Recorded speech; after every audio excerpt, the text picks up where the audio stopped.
Hi കൂട്ടുകാരെ, പുതിയൊരു വീഡിയോയിലേക്ക് എല്ലാവർക്കും സ്വാഗതം.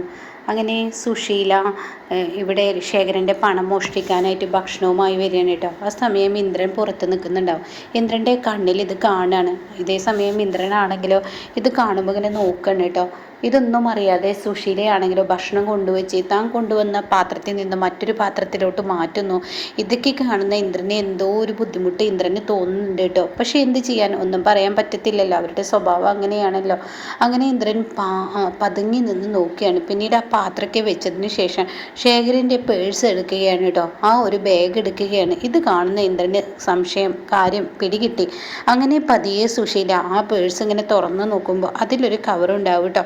അങ്ങനെ അത് എടുത്തു തുടങ്ങുമ്പോഴേക്കും ഇന്ദ്രൻ പിന്നീട് ഒന്നും നോക്കില്ല, ഓടി വരികയാണ്. കാരണം അവരുടെ ഈ മോഷണത്തിന് അറുതി കൊടുക്കണമല്ലോ, അത് ഇന്ദ്രൻ്റെ ആവശ്യം കൂടിയാണല്ലോ.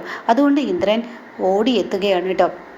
അമ്മേ എന്ന് പറഞ്ഞ് അങ്ങ് വിളിക്കുമ്പോഴേക്കും സുശീല ഞെട്ടുകയാണ്. ആരുമില്ല എന്ന് കരുതി താൻ മോഷ്ടിക്കാൻ ഒരുങ്ങിയപ്പോൾ തനിക്ക് കിട്ടിയ ശിക്ഷ അതൊന്നൊന്നര ശിക്ഷയാണല്ലോ ഈശ്വര. അയ്യോ, ഞാൻ എല്ലാവർക്കും മുന്നിൽ നാണം കെട്ടിരുന്നു. എന്നാ മാനസികാവസ്ഥയിൽ സുശീല ഇങ്ങനെ നിൽക്കുമ്പോൾ എന്താ അമ്മേ എന്താ നോക്കുന്നത്? അതെ, ഇയാളുടെ പേഴ്സിൽ എന്താ ഉള്ളതെന്ന് നോക്കണമല്ലോ. വല്ല കണ്ണിക്കണ്ട സാധനങ്ങൾ ഇയാൾ എന്തെങ്കിലും കൊണ്ടു വെച്ചിട്ടുണ്ട് നോക്കിയതാ.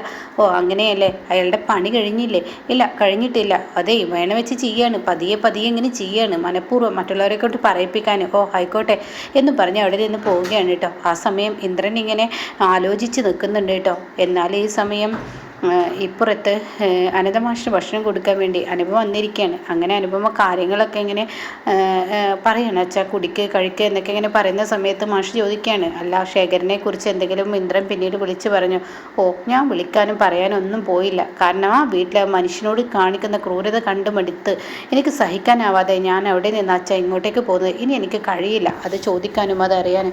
എന്തായാലും ആ മനുഷ്യൻ്റെ വിധി വല്ലാത്തൊരു വിധി തന്നെ എന്നൊക്കെ ഇങ്ങനെ പറയുമ്പോൾ, അതെ ഇനി ഒരു കാര്യം മനസ്സിലാക്കണം. അല്ല, ആ മനുഷ്യൻ്റെ മക്കളും അതുപോലെ തന്നെ അതിൻ്റെ ഭാര്യയൊന്നും സ്നേഹിക്കാത്തത് ആലോചിക്കുമ്പോഴാണ് എന്ത് തെറ്റാണ് ആ മനുഷ്യൻ ചെയ്തിരിക്കുന്നത്. ഒരു തെറ്റുമില്ല. കാരണം കുടുംബം നോക്കാനായിട്ട് ഉള്ള കാലം വരെ നല്ലപോലെ മക്കളെ നോക്കി.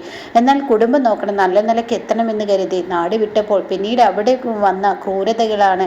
അത് ഒരാളെയും കുറ്റം പറയാൻ പറ്റില്ലല്ലോ. പിന്നീട് ആ മനുഷ്യൻ വന്നതും വേറൊരു വിവാഹ ജീവിതത്തിലോട്ടല്ല, അയാളുടെ ഭാര്യയെ തെരഞ്ഞു മക്കളെ തെരഞ്ഞു ആ വീട്ടിലോട്ട് തിരികെ വന്നപ്പോൾ ഇത് ആർക്കും അംഗീകരിക്കാൻ കഴിയുന്നില്ലല്ലോ. ഇതൊക്കെ ആലോചിക്കുമ്പോൾ ഒരു പാവാണ് എനിക്ക് തോന്നുന്നത് എന്നൊക്കെ ഇങ്ങനെ പറയുമ്പോൾ, എൻ്റെ അനു ഈ ഒരു കാര്യം മനസ്സിലാക്കണം.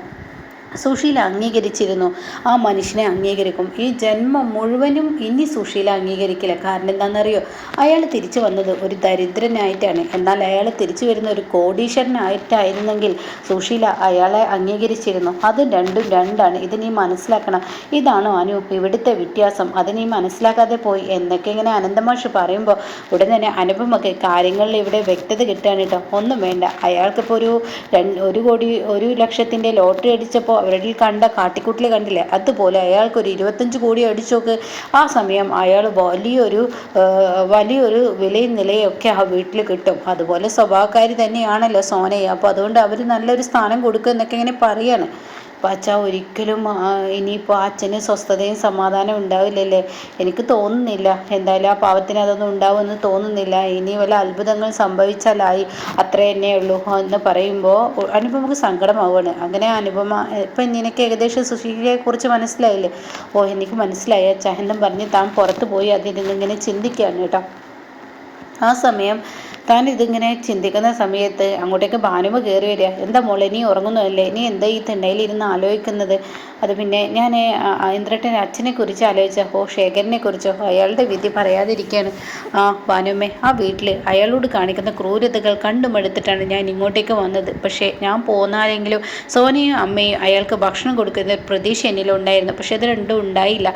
അപ്പോൾ അതിനർത്ഥം അവർ ഒരിക്കലും സ്നേഹിക്കില്ലെന്നല്ലേ? എന്തായാലും ആലോചിക്കുമ്പോൾ വല്ലാത്ത വിഷമവും വല്ലാത്തൊരു സങ്കടവും ഒക്കെ എനിക്ക് തോന്നുന്നത് എന്നൊക്കെ പറയുമ്പോൾ, ഇതിനിത്ര സങ്കടപ്പെട്ടിട്ടോ വിഷമിച്ചിട്ടോ ഒന്നും ഒരു കാര്യമില്ല. കാരണം ഇതൊക്കെ ഇങ്ങനെയൊക്കെ തന്നെ വരത്തുള്ളൂ എന്ന് എനിക്ക് നന്നായി അറിയാം. അതുകൊണ്ടല്ലേ ഞാൻ സുശീലയെക്കുറിച്ച് നന്നായി പഠിച്ചതുകൊണ്ടും എനിക്കിതറിയാം. എന്നാലും ആ മനുഷ്യന് എന്തെങ്കിലും ഒരു സ്വസ്ഥതയും സമാധാനം കിട്ടണം. അത് ഒരു ദിവസം അത് ഞാൻ മുഖേനയെങ്കിലും കിട്ടണം. ഞങ്ങൾ മുഖേന തന്നെ അത് കിട്ടിക്കും. അതെൻ്റെ വാശിയാണ്. അത് ഞാൻ ചെയ്യുമെന്നൊക്കെ പറയുമ്പോൾ, മോളിപ്പോൾ എന്തായാലും തൽക്കാലം കിടന്നുറങ്ങാൻ നോക്കുക. മക്കൾ ഉറങ്ങിയോ? ഓ മക്കളെല്ലാം ഉറങ്ങി എന്ന് പറയുന്നത് കേട്ടോ. പിറ്റേ ദിവസം രാവിലെ ഹർഷയും സുശീലയും കൂടി ഒരുമിച്ച് വീണ്ടും കണ്ടുമുട്ടുകയാണ് കേട്ടോ. അങ്ങനെ അവർ തമ്മിൽ വീണ്ടും കണ്ടുമുട്ടി പ്രാർത്ഥനയൊക്കെ കഴിഞ്ഞതിന് ശേഷം ഹർഷയോട് പറയണേ, എൻ്റെ ഹർഷ, ഇന്നലെ ഞാൻ ആ പണം എടുക്കാൻ പോയതാണ്. ആ സമയം ഇന്ദ്രൻ എന്നെ പിറകെ നിന്ന് വിളിച്ചു. ആ സമയം ഞാൻ അവൻ്റെ മുന്നിൽ ഒരു കള്ളത്തിയായി മാറിയിരുന്നു. ജീവിതകാലം മുഴുവൻ അവൻ്റെ മുന്നിൽ ഒരു കള്ളത്തിയായി മാറിയാൽ പിന്നീട് എനിക്ക് ആലോചിക്കാനേ വയ്യ. എൻ്റെ ആൻറ്റി എങ്ങനെ കള്ളത്തിയാവണം? എന്തോന്ന് ആൻറ്റി പറയുന്നത്? ഒരിക്കലും ആൻറ്റി കള്ളത്തിയാവില്ല. കാരണം എന്തെന്ന് വെച്ചാൽ ആ പണമുള്ളത് ആൻറ്റിക്ക് അറിയില്ല എന്ന് ഇന്ദ്രനെ അറിയാലോ.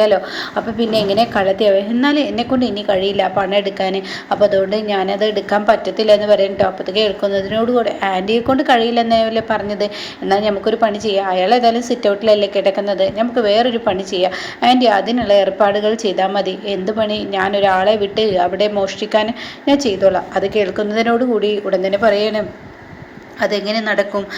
മോഷ്ടിക്കൽ, ആ വീട്ടിൽ അയാളെ ബഹളം വെക്കുക, എന്തെങ്കിലുമൊക്കെ ചെയ്ത് ആ കള്ളനെ പിടിക്കുക, അയ്യോ അതൊക്കെ റിസ്ക്കാണ്. ഞാൻ വേറൊരു കാര്യം പറയാം. ആൻറ്റി ഇപ്പോൾ തൽക്കാലം ഒരു കാര്യം ചെയ്യുക. തൽക്കാലം ആൻറ്റി പിന്നെ അയാളെ കെടുത്തി ഉറക്കണം. അയാൾ കള്ളൻ വന്ന് തൻ്റെ ബാഗ് എടുക്കുന്നത്, അയാളാണെങ്കിൽ തലയിൻ്റെ ചോട്ടിലാണ് ആ ബാഗ് വെക്കുന്നത്. അപ്പോൾ അതുകൊണ്ട് തന്നെയാണ് കള്ളൻ വന്ന് ബാഗ് കൊണ്ടുപോകുമ്പോഴും അയാളെ നിലവിളിക്കാൻ പാടില്ല. അതുകൊണ്ട് അയാളെ കെടുത്തി, അയ്യോ അതൊക്കെ റിസ്ക്കാണ്. അതൊന്നും റിസ്ക് ഇല്ല, അതിനൊക്കെയുള്ള പണി ഞാൻ പറഞ്ഞുതരാം. ആൻറ്റി വിചാരിച്ചാൽ നടക്കുമെന്ന് പറയാം കേട്ടോ. ആയിക്കോട്ടെ എന്ന് പറഞ്ഞ് അവർ രണ്ടുപേരും കയറിപ്പോവുകയാണ്. ഇതേ സമയം അനുപമ കുഞ്ഞിനെ സ്കൂളിലോട്ട് ആക്കാൻ നിൽക്കുമ്പോൾ ഒരു ഭാനുമ്മയും പുറത്ത് വരുന്നു. വെള്ളം ബോട്ടിലൊക്കെ കൊടുന്നു കൊടുക്കുമ്പോൾ കാണാൻ രഘു അമ്പിളി ഇറങ്ങുന്നത് കേട്ടോ.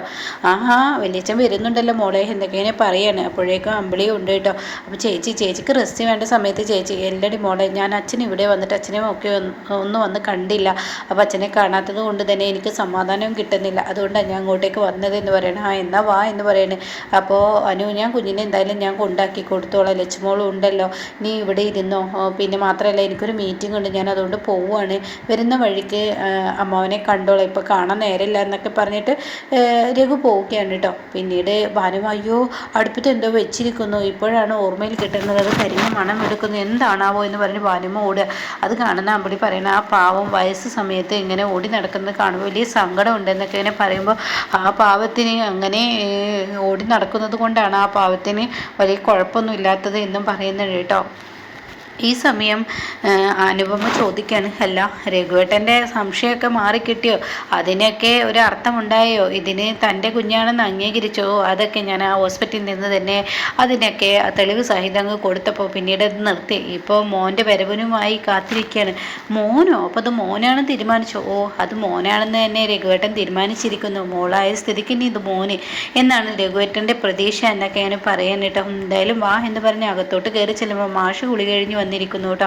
അപ്പോൾ മാഷ് കുളി കഴിഞ്ഞ് വന്ന പാട്, മോളെ നീ എന്തിനാണ് ഇപ്പോൾ ഈ വയ്യാത്ത സമയത്ത്? അത് പിന്നെ അച്ഛനെ എനിക്ക് കാണണ്ടേ? അച്ഛനെ ഇടയ്ക്കിടയ്ക്ക് എനിക്ക് കാണാൻ തോന്നുമ്പോൾ ഞാൻ എന്താ ചെയ്യുക? അപ്പോൾ എനിക്ക് അച്ഛനെ കാണാൻ വേണ്ടി ഇങ്ങോട്ടേക്ക് വരണ്ടേ? അതുകൊണ്ടാണ് ഞാൻ വന്നത്, എനിക്ക് അച്ഛനെ കാണണം എന്നൊക്കെ ഇങ്ങനെ പറയുമ്പോൾ ഉടൻ തന്നെ പറയാണ്, മോളെ നീ ഇപ്പോൾ റെസ്റ്റ് വേണ്ട സമയമാണ്. ഈ സമയം നീ വന്നു, അതിന് ഞാൻ തെറ്റ് പറയുന്നില്ല. പക്ഷേ ഇനി നീ വരരുത്. അപ്പോൾ എനിക്ക് അച്ഛനെ കാണാൻ ഞാൻ എന്ത് ചെയ്യും? അതിനെന്താ, ഞാൻ നിന്നെ തിരക്കി അങ്ങോട്ടേക്ക് വന്ന, അപ്പോൾ അച്ഛൻ എന്നെ കാണാൻ ഇടയ്ക്കിടയ്ക്ക് വരുമോ? ഓ അത് വരും, നീ എന്തായാലും ടെൻഷൻ ആവാതെ നിൽക്കും, ഞാൻ എന്തായാലും അങ്ങോട്ടേക്ക് വന്നോളാം എന്നൊക്കെ പറയണം കേട്ടോ. അപ്പോൾ ഇങ്ങനെയൊക്കെയുള്ള ഒരു എപ്പിസോഡാണ് ഇപ്പോൾ ലാസ്റ്റ് വന്നിരിക്കുന്നത് കേട്ടോ.